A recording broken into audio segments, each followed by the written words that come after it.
만약 하나님께서 이력서를 보고 사람을 선택하신다면 우리는 과연 하나님의 이력서 기준에 뽑히실 자신이 있으십니까? 세상에서 가장 중요한 면접이 되지 않겠습니까? 하나님 앞에 서는 그 순간을 한번 생각해 보십시오.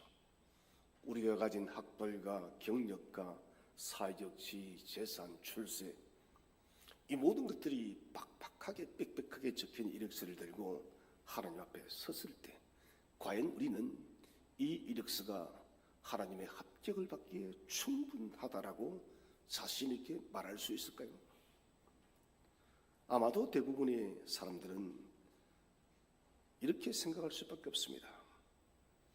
어떻게 이런 이력서를 들고 내가 하나님 앞에 설 수 있나? 하나님, 당신의 이력서의 자격에 나는 너무 부족합니다. 무슨 자격으로 제가 당신의 나라에 쓰임을 받을 수 있겠습니까? 이것이 아마도 정상적인 사람들의 고백일 것입니다. 우리는 세상의 기준으로 우리 자신을 자주 평가합니다. 하나님의 기준으로 우리를 평가하는 것이 아니다는 것이죠. 성경은 그리스도인이 평가하는 기준이 있습니다. 그런데 우리는 세상 속에 함께 살면서 세상의 기준을 자꾸 가져와서 우리의 삶까지도 그렇게 평가하는 것이에요. 좋은 학벌, 안정된 직장, 높은 연봉, 높은 사회적 위치, 명예, 이런 세상의 잣대에 우리 가치를 자꾸 규정시키는 것입니다. 이런 가치평가는 오늘날 이르러서 더욱더 심화되었습니다. 저는 세상의 가치 기준에 우리의 가치를 맞춘다는 것은 지혜롭지 못하다고 생각합니다. 그러면은 하나님의 기준은 대체 무엇일까요? 오늘 본문 읽은 우리 1장에서 바울은 놀라운 하나님의 인사 규정을 이렇게 말합니다. 1장 26절이죠. 세상의 표준으로 볼 때 지혜 있는 사람이 많지 않다. 권력 있는 사람도 많지 않았지 않느냐. 가문 좋은 사람도 많지 않았다.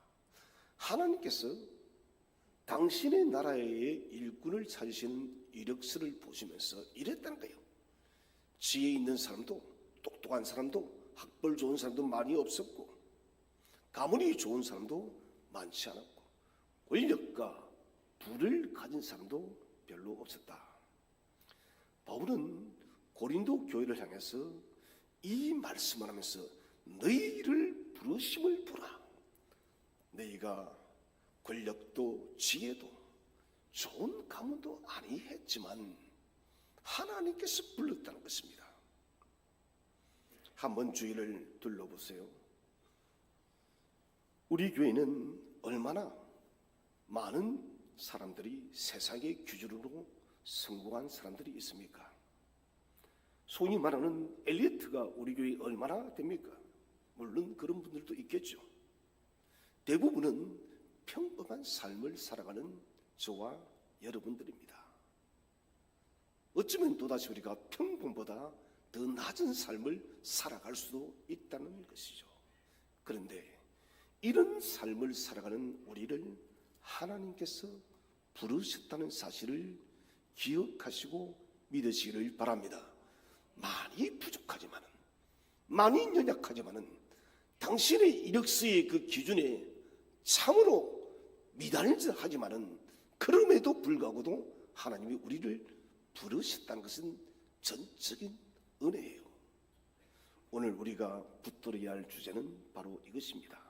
하나님은 세상의 약한 것들을 선택하셨음을 믿으시기를 바랍니다.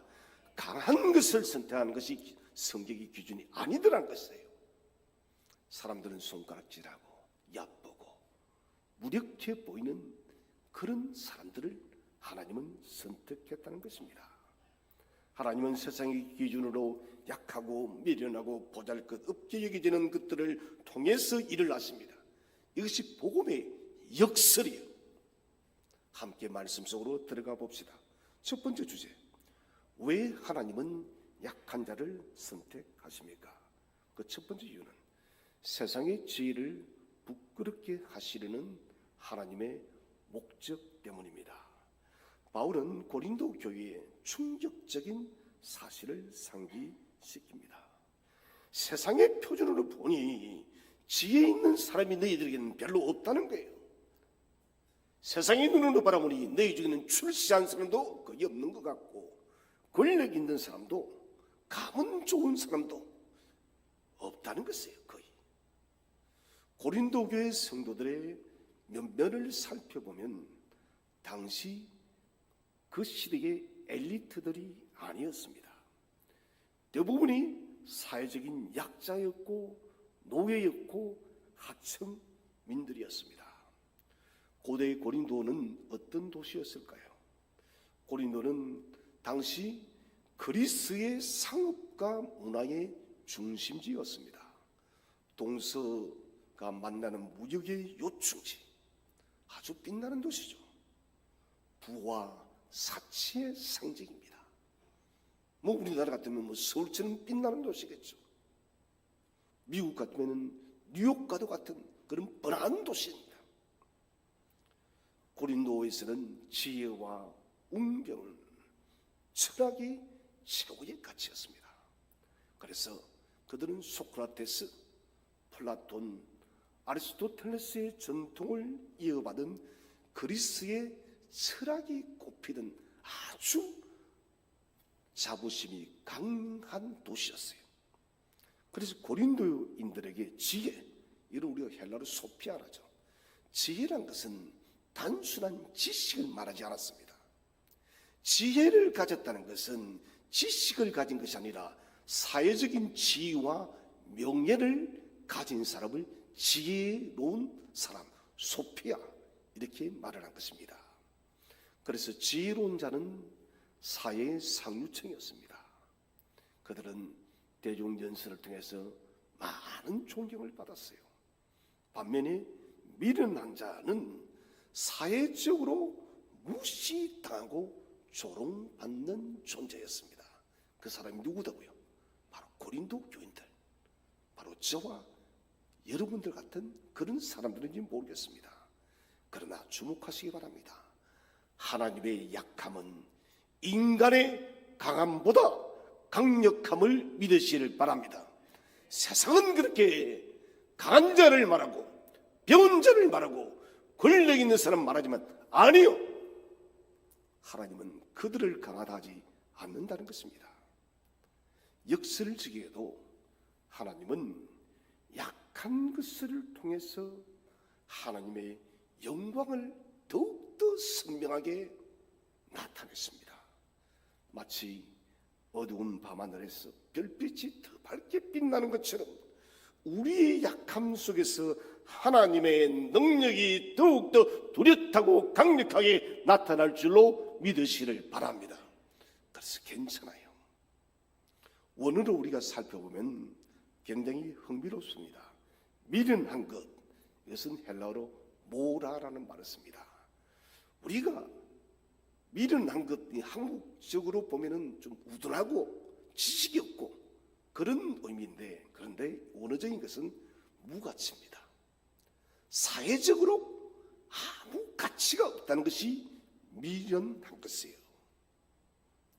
당시 이 단어는 무가치한 사회적 존재들에 대해서 아주 사람을 비하하는 그런 용어였어요. 다시 말하면 너는 무가치한 존재야, 인격적인 비하의 말이었습니다.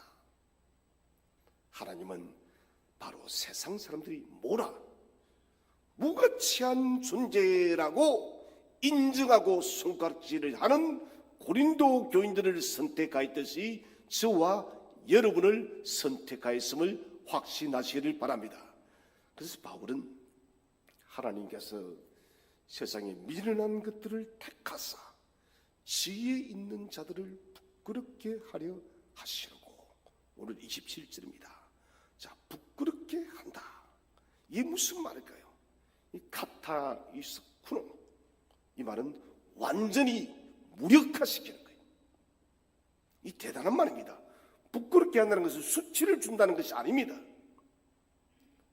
완전히 그 힘을 산산분해시켜서 무력화시킨다는 것이에요. 고린도 사람들이 그렇게 자라가는 철학과 웅변술과 지혜, 지식, 부 이런 것들을 하나님은 완전히 해체시켜서 무력화시킨다는 거예요. 이 말씀은 그 당시에는 혁명과도 같은 말이었어요. 어떻게 고린도의 철학과 지혜와 지식과 부가 이런 어리석은 사람들, 미천한 자들을 통해서 역전되어지느냐, 그것은 불가능하다는 거예요. 그런데 하나님께서는 이것에 대해서 말합니다. 내가 완전히 뒤엎어 놓겠다. 여러분, 실제적으로 뒤엎어졌습니다. 모든 사람들이 그렇게 무시했던 그리스도인들, 모든 사람들이 멸시하며 저주의 십자가에 못 박았던 예수 그리스도는 그리스를 정복하고 로마를 정복하고 전 세계를 정복하였음을 믿으시기를 바랍니다. 사람들은 멸시했지만 주님은 이 약한 복음으로 정복했다는 것이에요. 이것은 우리 하나님의 단순한 전략이 아니에요. 무슨 말이냐면은 이것은 방법이 아니라, 전략이 아니라 하나님의 본질을 우리에게 말씀하는 것입니다. 그러면은 하나님의 본질이 성경 전체에서 어떻게 나타날까요? 성경을 여러분 가만히 한번 읽어보세요. 하나님은 단 한 번도 강한 자를 들어서 사용한 적이 없어요. 형님들을 내신 동생 요셉을 통해서 야곱을 건지고 애굽을 건졌습니다. 세계 강대국들 사이에서 작은 나라 이스라엘을 선택했어요. 이스라엘의 위대한 장군 대신 소년 다윗을 세웠습니다. 왕으로 오신 예수님을 왕궁 대신에 아무도 찾지 않는 마구간에서 예수님을 태어나게 했습니다. 여러분, 이것은 우연이 아닙니다. 하나님의 일하시는 일관된 방식이라는 것이에요. 이것은 대단한 것입니다. 우리는 많이 말합니다. 교회는 재정이 많아야 되고 똑똑한 사람들이 많아야 되고 의사, 변호사, 교수 이런 사람이 많아야지 교회가 잘 될 것이야. 천만의 말씀. 하나님은 세상의 그런 판단 기준과 관계없이 우리의 있는 모습 그대로 저와 여러분을 사용할 줄로 믿으시기를 바랍니다. 이 사실을 잊어서는 안 됩니다. 오늘 자신의 부족함을 직면하고 계십니까? 능력이 부족한가요? 학벌이 딸립니까? 말재주가 없습니까? 여러분, 이런 부족함이 내게 있다면 바로 하나님께서 내 속에서 역사하는 하나님의 무대가 펼쳐지고 있음을 믿으시길 바랍니다. 내가 무대가 되는 거예요. 하나님의 위대한 무대가 내 속에서 펼쳐지는 것입니다. 마치 깨어진 항아리에서 빛이 새어나오듯 우리의 약함을 통해서 하나님의 빛이 세상에 환하게 비치는 것이에요. 나의 약점을 숨기려 애쓰기보다 하나님, 나의 약점을 드러내니 약점을 주께 드리니 주님, 이 약점을 통해서 당신이 일하여 주시옵소서. 이 기도를 하자는 것이죠. 하나님, 제 부족함을 통해서 당신의 충만함을 보여 주시옵소서.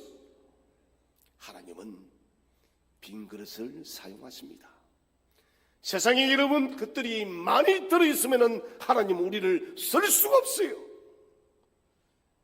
여러분, 세상의 것들을, 세상의 자랑의 것들을, 세상의 강한 것들을 지금 비워내시기를 바랍니다. 우리가 비워낼 때 하나님의 성령이 저와 여러분에게 충만하게 임재하여 하나님의 강력한 역사가 나타날 줄로 믿으시기를 바랍니다. 두 번째 주제는 하나님은 약한 자를 통해서 무엇을 이루십니까? 첫 번째는 육체적 자랑을 무너뜨려 하나님만 영광을 받으십니다. 자, 우리 본문 29절을 한번 다 함께 읽어보겠습니다. 29절 말씀 함께 읽겠습니다. 시작. 이것은 하나님 앞에서 어느 누구도 자랑하지 못하게 하기 위해서였습니다. 아멘. 왜 그렇게 하셨느냐? 하나님 앞에서 어느 누구도 자랑하지 못하게 하기 위해서 그랬다. 하나님의 선택의 궁극적 목적을 말하는 것이에요. 아무 육체도 하나님 앞에서 자랑하지 못하게 하겠다. 육체는 단순히 인간의 몸을 말하지 않습니다. 신학적으로 이것은 무슨 말이냐? 하나님 없이 스스로 설 수 있다고 믿는 인간의 교만한 본성을 지적할 때 우리는 육체라고 말을 하는 거예요. 몸뚱아리가 아니에요. 하나님 없이도 나 스스로 잘 될 수 있다. 하나님 없이도 나는 출세할 수 있고 성공할 수 있고 위대한 사람이 될 수 있다고 믿는 그 교만한 마음이 바로 육체라는 것이에요. 바울은 자랑한다는 말을 쓰고 있습니다. 이것은 바울 서신에서 아주 중요한 주제입니다. 바울은 인간의 모든 자랑이 허망하다, 의미 없다는 것이에요. 그래서 고린도전서 1장 31절에서는 자랑할 사람은 오직 주 안에서만 자랑하라, 이거예요. 세상은 반대로 가르칩니다. 끊임없이 자신을 알리고 선전하고 자랑하라고 가르칩니다. 우리는 자신의 능력, 소유, 성취, 출세, 자식, 이런 것들을 많이 자랑합니다. 바울은 우리에게 묻습니다. 고린도전서 4장 7절을 한번 읽어보겠습니다. 시작. 오늘 별다르게 생각하는 사람이 누구입니까? 여러분이 하나님께로부터 받지 않은 것이 무엇이 있습니까? 모두 받은 것인데 왜 받지 않은 것처럼 자랑하고 있습니까? 여러분을 별다르게, 나를 특별한 사람이라고 생각하는 사람이 있냐는 말이에요. 그리고 묻습니다. 하나님으로부터 받지 않은 것이 어디에 있느냐? 여러분이 있습니까? 저는 없어요. 모두 하나님으로부터 받았음을 믿으시길 바랍니다. 그런데 우리는 마치 하나님으로부터 받지 않은 것처럼 그렇게 말을 한다는 거예요. 하나님의 선택은 사람 중심의 가치체계를 완전히 뒤엎어 놓는 것이에요. 특히 이 고린도에서는 그리스의 철학과 헬라의 문화, 인본주의가 극도로 바벨탑처럼 솟아있던 그 세계 속에서 하나님 아니다는 거예요. 너희들이 아니라는 거예요. 육체가 아니다는 거예요. 하나님이 없으면 아무 의미가 없다는 것이에요. 세상은 강한 자, 부유한 자, 많이 배운 자를 높입니다. 그러나 우리 하나님은 반대예요. 약한 자, 가난한 자, 미련한 자를 자주 선택하십니다. 아니, 일관되게 성경에서 선택해 왔습니다. 왜 하나님은 이런 방식으로 당신의 일을 행하실까요? 그것은 모든 영광이 오직 하나님께로만 돌아가기 위함 때문입니다. 내가 영광 받는 것이 아니다는 것입니다. 하나님께만 영광을 돌리는 거예요. 세상의 기준으로 성공한 사람이 뭐 학력도 좋고 뭐 집안도 좋고 모든 것이 다 좋아요. 이런 사람들이 쓰임 받으면은 사람들은 말합니다. 저 사람이야 원래 능력이 많았으니까 그럴만해라고. 그런데 차분히 세상적으로 볼 때 볼품도 없고 능력도 없어 보이고 가진 것도 없어 보이고 연약함이 참 많은 사람인데, 그런데 놀라운 하나님의 일을 하게 되면 우리는 말합니다. 그래, 지금 분명히 하나님이 하신 일이야라고. 왜 하나님은 이렇게 일을 하실까요? 거듭 말씀드리지만 하나님께만 영광을 돌리라는 것입니다. 네덜란드의 위대한 신학 헤르만 바빙크는 이런 말을 합니다. 하나님의 영광만이 인간 존재의 궁극적인 목적이다. 여러분 동의하십니까? 예. 하나님의 영광만이 저와 여러분이 존재하는 궁극적인 목적이 되시기를 바랍니다. 우리가 왜 살아요? 왜 이 땅을 그렇게 수고하며 살아가느냐는 거예요. 다른 이유 있는 거 아닙니다. 하나님의 영광을 위해서 우리가 그렇게 살아가야 된다는 것입니다. 나의 만족, 나의 영광, 나의 출세, 나의 위신, 이게 아니다는 것이에요. 우리가 하나님께 영광을 돌려드릴 때 하나님은 저와 여러분을 존귀하게 높여줄 줄로 믿으시기를 바랍니다. 이렇게 하나님께서 영광을 하나님께 돌리는 것은 마치 보석을 파는 사람이 금은 천리에 다이아몬드를 놓습니다. 왜 그렇게 할까요?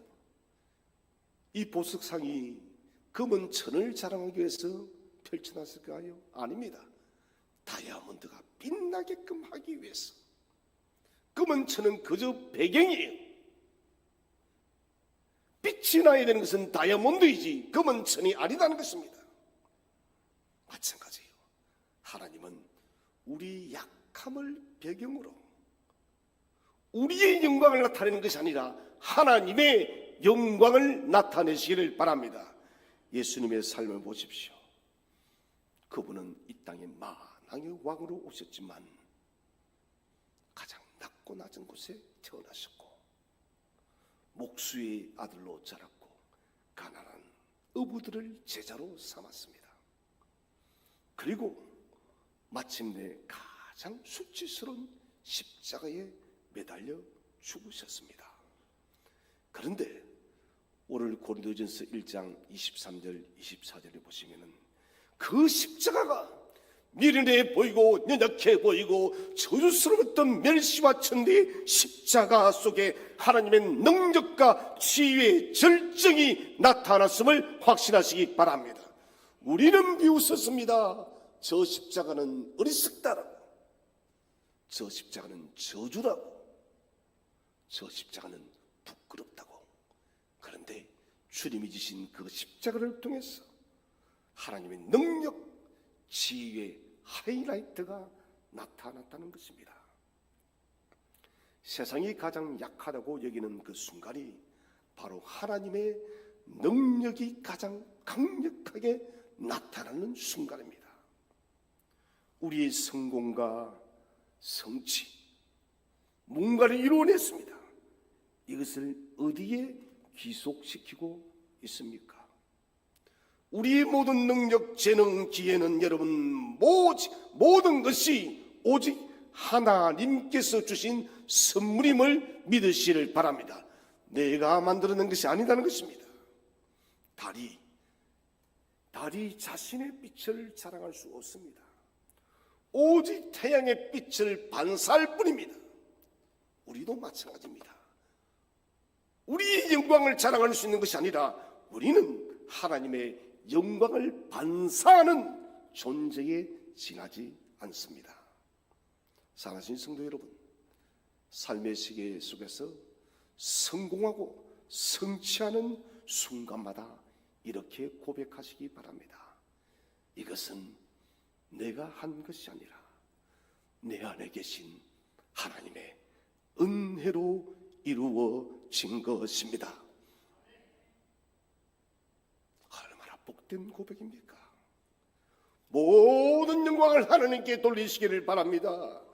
그때 우리는 세상의 인정에 연연하지 않습니다.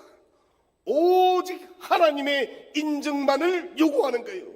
하나님, 세상 사람들이 나를 그렇게 인정해도 하나님 당신이 인정하지 않으면 이 인정은 아무 의미가 없습니다. 이것이 그리스도인의 삶의 원리인 거예요. 저는 저와 여러분이 그런 하나님이 기뻐하는 복된 도구가 되시기를 주의 이름으로 축원을 드립니다. 마지막 세 번째 주제는 어떻게 하나님은 약한 자를 통해 역사하십니까? 첫 번째로 그리스도 안에서 약함이 능력으로 변합니다. 그리스도 안에서. 자, 우리 1장 28절을 한번 읽어보겠습니다. 1장 28절 시작. 하나님께서는 세상에 비천한 것들과 멸시받는 것 그리고 아무것도 아닌 것들을 선택하여 유력한 것들을 멸하셨습니다. 자, 여기 보시면은 하나님께서는 지혜로운 것들, 능력 있는 것들을 부끄럽게 하시려고 세상에 미련한 것들 선택하셨다. 강한 것들을 부끄럽게 하려고 세상에 약한 것들을 선택했다 했습니다. 여기 약한 것들은 사회적으로 존재감이 없는 무시당하는 사람들이에요. 우리도 공동체 생활을 하다 보면은 회사나 어디나 가면은 어떤 사람을 두고 말하죠. 저 사람은 존재감이 없는 사람이라고. 여러분, 그런 말 하면 안 돼요, 여러분. 모든 사람은 다 각자의 존재감을 가지고 있는 것인데 왜? 하나님의 형상으로 빚음을 받았기 때문에 그렇다는 것이에요. 이 약한 자들은 존재감이 없는 그 시대에 무시당하는 사람들입니다. 단순한 표현이 아닙니다. 존재감이 없다는 것은 이 고대 고린도 사회에서, 그리스 사회에서 존재감이 없다는 것은, 존재한다는 것은 사회적 인정을 말하는 것입니다. 다시 말한다면 존재감이 없다는 것은 사회적으로 전혀 인정받지 못하는 것이에요. 이건 사람의 자존감이 무너질 때가 언제일까요? 그것은 다른 어떤 것이 아니에요. 나의 존재가 인정받지 못할 때 모든 자존감이 무너져 내리는 것입니다. 그 당시에 노예, 여성들, 어린이들, 외국인들이 바로 이랬습니다. 이들은 사회적으로 존재감이 전혀 없는, 좀 더 극단적으로 말한다면 존재하지 않는다는 거예요. 사람이 여기 있는데 존재하지 않는다는 거예요. 정말 무가치한 것이죠. 이들에게는 투표권도 없었습니다. 발언권도 없었습니다. 재산권도 없었습니다. 바울은 그런 사회적 약자들, 약한 자들, 저와 여러분과도 같은 약한 자들을 하나님이 선택했다라고 바울이 말하고 있는 거예요. 여러분, 그러므로 자랑스러워하시기 바랍니다. 내가 강했으면 여러분 하나님이 쓰지를 않아요. 겸손해졌기 때문에, 낮아졌기 때문에 하나님이 선택한 거예요. 더 놀라운 것은 이런 약한 자들을 통해서 있는 것들을, 강한 것들을 부끄럽게 한다. 이 부끄럽게 한다는 것은 무효화시키겠다는 거예요. 무효화. 고린도 사회는, 고대 사회는 강한 것들이 절대적 힘이 있다고 말하는데 하나님은 노! 아니야. 내가 너희들의 강한 것들을 무효화시키기. 이런 무효화시키면 모든 것이 어떻게 됩니까? 취소되는 거예요. 그들이 가진 지식, 능력, 모든 것들이 하나님이 아무것도 인정치 않는다는 것입니다.